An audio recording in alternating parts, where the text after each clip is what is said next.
Good morning, welcome back to the channel Awesome Learning, and we are doing the chapter photosynthesis. From this chapter we were doing the topic light reaction, and we have already completed the electron transport and photolysis of water. We also have done cyclic and non-cyclic phosphorylations. So the next topic that we are going to do today is chemiosmotic hypothesis. Children, it's important. Please pay attention and listen to me very carefully. Now, children, during chemiosmotic hypothesis, ATP synthesis occurs due to the development of proton gradient. Okay. Now, very important line. Again, I'll repeat. Chemiosmotic hypothesis is a process in which ATP is made or synthesized. Now, how will this ATP be made? It will be made when there will be a proton gradient, that is difference between the concentration of the protons across a membrane. Okay, again I'll repeat. Suppose this is a membrane, so this is the outside and this is the inside. So the proton gradient means the level of the proton inside will be high, okay, and outside the level of the proton will be low. तो अगर ऐसा situation है कि एक तरफ high एक तरफ low है across the membrane, then this situation is known as proton gradient, right? So the membrane here, अब कौन से membrane की बात हो रही है यहाँ पे? The membrane is thylakoid membrane. Okay, this gradient is created. अब सवाल ये आता है कि फाइन, आपने हमें ये बता दिया कि ये ग्रेडियंट कहाँ होगा, आई हैव अंडरस्टूड, बट ये ग्रेडियंट होगा कैसे, कैसा होगा, ऐसे क्या कब होगा या कैसे होगा कि मेम्ब्रेन के एक तरफ प्रोटॉन ज़्यादा हो जाएं और दूसरी तरफ प्रोटॉन्स कम हो जाएं. How will this happen? So this gradient is created, and where will this happen? So the gradient is created between the stroma and the lumen of the thylakoid. So let me show you with the help of a diagram, children. This is a thylakoid membrane. This is a thylakoid membrane. As you see, the pink membrane is the thylakoid membrane, and outside the membrane, that is this portion, is the stroma. I have written it here for you, stroma, and the inside of the membrane is lumen. Okay, तो मैं across the membrane समझ आ गया. Outside the membrane is called stroma and inside the membrane is called lumen. Now, during non-cyclic phosphorylation, you remember in the previous class we have done cyclic and non-cyclic photophosphorylation. Protons start accumulating in the lumen of thylakoids. As a result, stroma has less protons as compared to the thylakoids. Now, why this happens? हम बोल रहे हैं कि non cyclic में protons जो हैं वो lumen में इकट्ठे होने शुरू हो जाते हैं. ऐसा क्यों हुआ? बिकॉज हम जानते हैं कि नॉन साइक्लिक में दोनों फोटोसिस्टम्स होते हैं, फोटोसिस्टम 1 एंड फोटोसिस्टम 2, और दोनों फोटोसिस्टम्स पे जब लाइट एनर्जी फॉल करती है तो दोनों एक्टिवेट हो जाते हैं. तो जब फोटोसिस्टम 2 पे सबसे पहले लाइट एनर्जी गिरती है और इसका इलेक्ट्रॉन जो है वो एक्टिवेट होता है, तो उसकी हेल्प से वाटर मॉलिक्यूल जो है वो स्प्लिट हो जाता है. You see, at photosystem 2, and when the water molecule splits, what am I getting? I am getting proton. और ये सारा काम कहाँ हो रहा है? Inside the lumen. तो that means the concentration of proton inside is getting increased और बाहर कम है स्ट्रोमा में. This is what we are saying. So this chemiosmotic hypothesis was given by Michel. So we also called it as Michel's chemiosmotic hypothesis for the formation of ATP. Now listen to me very carefully. What are the various causes of proton gradient? क्या कारण हैं proton gradient के? तो बच्चों 4 कारण हैं proton gradient के. हम चारों एक एक करके देखेंगे. पहला, the first one is these are seen in cyclic and non-cyclic phosphorylations. Okay, तो पहले we will discuss the non-cyclic. In non-cyclic, both PS2 and PS1 are involved. मैंने अभी अभी आपको बताया. Both get excited simultaneously with the light energy.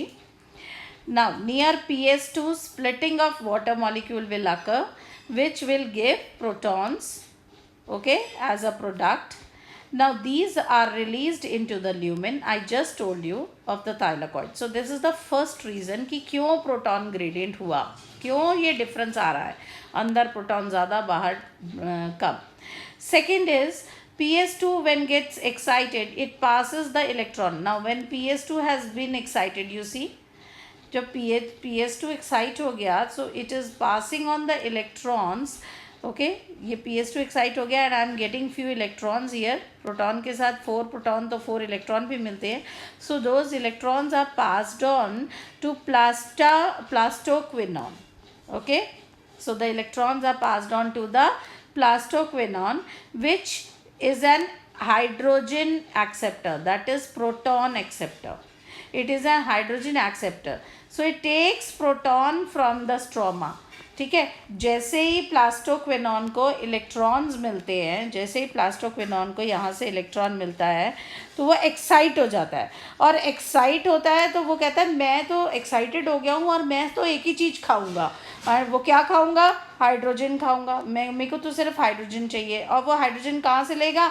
Stroma से hydrogen ले रहा है. तो अगर वो स्ट्रोमा से हाइड्रोजन ले रहा है तो आप सोचो, बाहर हाइड्रोजन कम हो गया और अंदर फिर से हाइड्रोजन का अमाउंट ज़्यादा हो गया. ठीक है, so separates the proton, releasing them into the thylakoid and then allows the electron to pass through the cytochrome. अब होता क्या है कि जो इलेक्ट्रॉन यहाँ से, जो वाटर से इलेक्ट्रॉन मिला, वो पहले प्लास्टोक्विनॉन के पास गया. प्लास्टोक्विनॉन के साथ पास जाते ही प्लास्टोक्विनॉन एक्साइट हुआ, उसने प्रोटॉन स्ट्रोमा से लिया. जब वो ले लिया, वो खुश हो गया लेके, तो उसने वो प्रोटॉन अंदर ल्यूमिन में पास किया. प्रोटॉन अंदर आ गया. अब ये जो इलेक्ट्रॉन मिला था, प्लास्टोक्विनॉन को जो इलेक्ट्रॉन मिला था, now that electron is passed on to cytochrome. okay, that electron is passed on to the cytochrome. okay, and finally that electron from cytochrome से अब वो इलेक्ट्रॉन किसको पास ऑन हो जाएगा? PS1 को. So these release of hydrogen ion into the lumen, तो release हुआ ना hydrogen ion by plastoquinone is the second reason. तो देखो, बाहर से लिया और अंदर दे दिया, तो बाहर क्या हुआ? स्ट्रोमा में हाइड्रोजन आयन या प्रोटॉन कम हो गए और ल्यूमेन में ज़्यादा हो गए. So this is the second reason कि क्यों ऐसा हुआ, प्रोटॉन ग्रेडियंट बना. नेक्स्ट, थर्ड रीज़न, जब PS1, अब क्योंकि इलेक्ट्रॉन किसको मिल चुका है, again let me show you, electron किसको मिल चुका है. मैं थोड़ा सा यहाँ रब करूँ ताकि आपको चीज़ें क्लियर हो जाएं. लेट मी रब and show you again, draw it for you.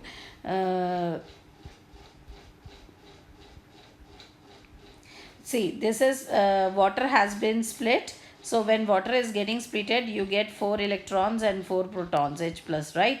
So these electrons are given to the plastoquinone.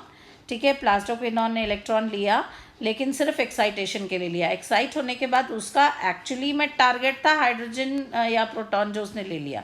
जब उसका काम हो गया, जब उसने वो प्रोटॉन बाहर से लेके अंदर दे दिया, तो अब उसने क्या किया, वो इलेक्ट्रॉन किसको पास किया? साइटोक्रोम को. साइटोक्रोम से वो इलेक्ट्रॉन किसके पास मूव ऑन हो गया? PS1 के पास चला गया. तो PS1 के पास जब वो इलेक्ट्रॉन हुआ, लाइट एनर्जी तो यहाँ पे भी पड़ रही है 700 वेवलेंथ की, तो PS1 जो है वो एक्साइटेड है अब, राइट? यही होना था. This was what I was telling you. So excited, it releases 2 electrons to ferredoxin. Now here we have ferredoxin. Let me show you here. This is ferredoxin. Here is the thing called FD. I'll write it for you. Ferredoxin. So 2 electrons are given to the ferredoxin, and this occurs towards the outer surface of the thylakoid membrane. So because ferredoxin, you see when you move above, when you go up, I have shown you that where is ferredoxin? Ferredoxin is in the outside of the thylakoid membrane. So ferredoxin, what will this ferredoxin do? This ferredoxin will help to reduce NADP plus into NAD NADPH. Okay, so NADP plus will be reduced. The ferredoxin will reduce NADP plus to NADPH by the help of which enzyme? NADP reductase enzyme. Let me show you again. Move on to the diagram here, children. See, this is here, ferredoxin is outside, and this the electron, जो दो electrons इसको मिले ferredoxin को, those electrons are given to the NADP, and the NADP gets reduced because I have again told you, let me tell you again, that GER, that is gaining of electron, is reduction. तो क्योंकि इसको electron मिला, so it gets reduced to NADPH, right? Okay. So when NADP plus is reduced to NADPH, the proton are taken from the stroma. अब इसको reduce किया हमने, electron तो दिया NADP को, NADP प्लस को हमने इलेक्ट्रॉन दिया, लेकिन अगर हमको इसमें NADPH जोड़ा है तो ये H कहाँ से मिला मुझे? ये H मुझे कहाँ से मिला? अंदर से तो नहीं मिल सकता, बिकॉज ये तो बाहर है, आउटसाइड द मेम्ब्रेन है. अभी मैंने शो किया, तो कहाँ से मिलेगा? Of course from the stroma, and this occurs towards the outer side of the thylakoid membrane, that is in the stroma. So again stroma से हमने लिया, क्या लिया? हाइड्रोजन, या दैट इज प्रोटॉन लिया. So this is the third reason why outside the proton is less and inside it is more. So this is the third reason for the proton gradient. Then children, in case of cyclic phosphorylation, only PS1 is involved. We have done this in cyclic part also. Previous video में हम कर चुके हैं. उसमें एक ही होता है, एक तो उसमें क्या नहीं होता, PS2 नहीं होता, और दूसरा NADP reductase enzyme नहीं होता, है ना. So so the electron that gets excited, it is passed on to ferredoxin. And from here this electrons are transferred to plastoquinone. अब यहाँ पर होना क्या चाहिए था?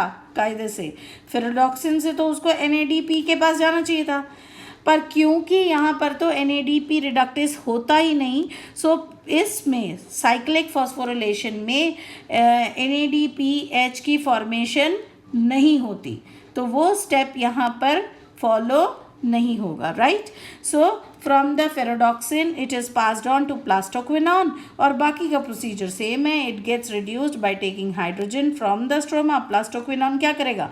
प्लास्टोक्विनॉन तो सिर्फ हाइड्रोजन चाहता है, तो जैसे ही प्लास्टोक्विनॉन को इलेक्ट्रॉन मिलेगा वो एक्साइट हो जाएगा. एक्साइट होने के बाद वो स्ट्रोमा से हाइड्रोजन ले लेगा.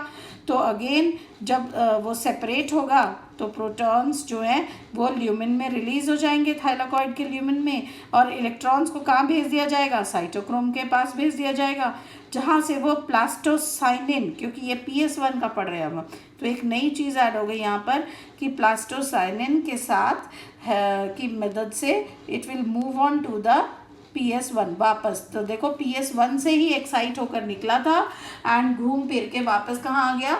PS1 में ही आ गया. तो क्या हुआ ये? This is again cyclic phosphorylation. तो कौन सा स्टेप इसमें मिसिंग है? NADPH वाला स्टेप इसमें मिसिंग है, और एक नया कॉम्प्लेक्स है जो है plastocyanin, right. So this is because this is the fourth reason कि प्रोटॉन ग्रेडियंट जो है वो कैसे क्रिएट हुआ.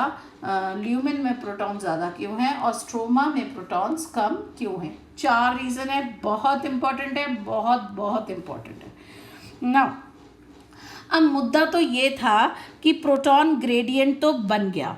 अभी तक हम यही पढ़ रहे थे कि ग्रेडियंट क्यों बना, तो वो बोला कि इन चारों में से कोई भी रीज़न हो सकता है ग्रेडियंट बनाने के लिए. अब प्रॉब्लम ये है कि हमें तो पढ़ना है क्या? ATP सिंथेसिस कैसे हो रही है. तो ATP सिंथेसिस कैसे हो रही है भाई? हमको ये ग्रेडियंट तोड़ना है. This gradient plays a very important role in the synthesis of ATP. As breakdown of this gradient causes release of energy. जब हम इस gradient को तोड़ेंगे, gradient means difference, बाहर कम है लो, अंदर हाई है, तो हमको इस gradient को तोड़ना है. कैसे तोड़ेंगे? अंदर हाई है तो हम चाहेंगे कि बराबर करने के लिए या ग्रेडियंट तोड़ने के लिए या डिफरेंस तोड़ने के लिए हम चाहेंगे कि अंदर से चीज़ें बाहर जाएं. जो प्रोटॉन अंदर ज़्यादा हैं वो उठ के थोड़े से बाहर चले जाएं, तो हमारा क्या हो जाएगा? सेम हो जाएगा ना, डिफरेंस क्रिएट कम हो जाए. तो ये जब काम होगा, ग्रेडियंट जब हम तोड़ना चाहते हैं, this will release lot of energy. and this gradient is broken by movement of protons. कैसे gradient टूटेगा? Of course protons को move करना पड़ेगा across the thylakoid membrane. From the, और कहाँ से कहाँ move करना पड़ेगा? From lumen to the stroma. This takes place with the presence of ATPase complex. ये कब होगा? जब एक ATPase complex बनेगा thylakoid membrane के ऊपर. तो let me show you that ATPase complex here. ये है वो ATPase complex. ठीक है? इस ATPase complex की हेल्प से हम इस ग्रेडियंट को तोड़ने की कोशिश करेंगे. अब आप देखो, मैंने इसको अलग से भी आपके लिए बनाया है. This has two parts, F0 and F1. इसको F0 बोलते हैं. So what is F0 children? It is a trans membrane channel, और एक तरह से कह लो proton tunnel which lies on the thylakoid. अब ये मेरा थाइलाकॉइड मेम्ब्रेन है. आपको पता है membrane is lipid bilayer, lipids bilayer हैं. तो ये थाइलाकॉइड मेम्ब्रेन है, और इसके बीच में जो ये वाली नॉट है, ये टनल है. This is F0 and it is in between the thylakoid membrane. और ये ऊपर जो है दैट इज़ F1 कॉम्प्लेक्स. ये पूरा का पूरा मिलकर बनता है ATPase complex. Now here is the enzyme ATPase, और ATP synthetase enzyme is present here. ठीक है, तो F0. अब आपको ये कॉम्प्लेक्स समझ आ गया. ATPase कॉम्प्लेक्स में क्या क्या है? ATPase कॉम्प्लेक्स में F0 है, F1 है, एंड द एंजाइम्स हैं जो इन ATPase एक्टिविटी को करेंगे. Now what happens is through facilitated diffusion. Now what is facilitated diffusion? एक होता है एक्टिव, एक होता है पैसिव, एक होता है फैसिलिटेटेड. एक्टिव होता है जिसमें एनर्जी खर्च होती है, पैसिव होता है जिसमें एनर्जी खर्च नहीं होती है, और फैसिलिटेटेड वो होता है कि जिसमें हेल्प लेकर हम अंदर से बाहर या बाहर से अंदर जाते हैं. तो यहाँ फैसिलिटेटेड डिफ्यूजन कौन करता है? प्रोटीन्स होते हैं, बहुत बड़े बड़े प्रोटीन्स. कहते हैं कि आओ, आप खुद नहीं जा पा रहे, चलो मैं आपका हाथ पकड़ के आपको ले चलता हूँ. That is called facilitated diffusion. So through facilitated diffusion protons move, okay, through this proton tunnel. इस टनल से प्रोटॉन, ये देखो मैंने पर्पल लाइन से बनाया कि इस टनल से प्रोटॉन मूव करते हैं, okay, from lumen into the stroma. ठीक है, टनल की मदद से प्रोटॉन्स मूव करते हैं अंदर से बाहर. So as this move happens, तो अ चेंज हो जाएगा ना, कन्फिग्रेशन चेंज हो जाएगा. Will take place at the F1 part of that shows ATPase activity, due to which ATP synthetase. तो जैसे ही ये प्रोटॉन्स मूव करते हैं, तो यहाँ जो एंजाइम बैठा है, ATP सिंथेटेस एंजाइम जो बैठा है, वो एक्टिवेट हो जाता है. और जब वो एक्टिवेट हो जाता है तो वो सिंथेसाइज करता है ATP from ADP and PI. तो formation of ATP will take place from ADP. कि कौन बनेगा? ATP बनेगा. और किसकी हेल्प से, कौन से एंजाइम की हेल्प से बनेगा? ATP synthetase. So this synthesis of ATP from ADP and inorganic phosphate due to the movement of protons from lumen to the stroma of thylakoid is called chemiosmotic hypothesis for ATP formation. इस process को बोलते हैं chemiosmotic hypothesis for ATP formation. And children, this requires three things which are very important. One is proton gradient, other one is proton pump, यानी कि वो F0 pump, और third one is ATPase enzyme, बिना जिसके ATP synthesise नहीं होगा. तो बच्चों आप देखो, लाइट रिएक्शन का ये एंड पार्ट है, लास्ट पार्ट है. तो हमारे को प्रोडक्ट्स क्या मिले लाइट रिएक्शन में? एक तो हमारा ATP सिंथेसाइज हुआ, और अगर हमारा नॉन साइक्लिक फॉस्फोरिलेशन है तो NADP भी सिंथेसाइज होगा, और अगर साइक्लिक फॉस्फोरिलेशन है तो सिर्फ और सिर्फ ATP सिंथेसाइज होगा, NADP सिंथेसाइज नहीं होगा. So I hope this is now very much clear to all of you.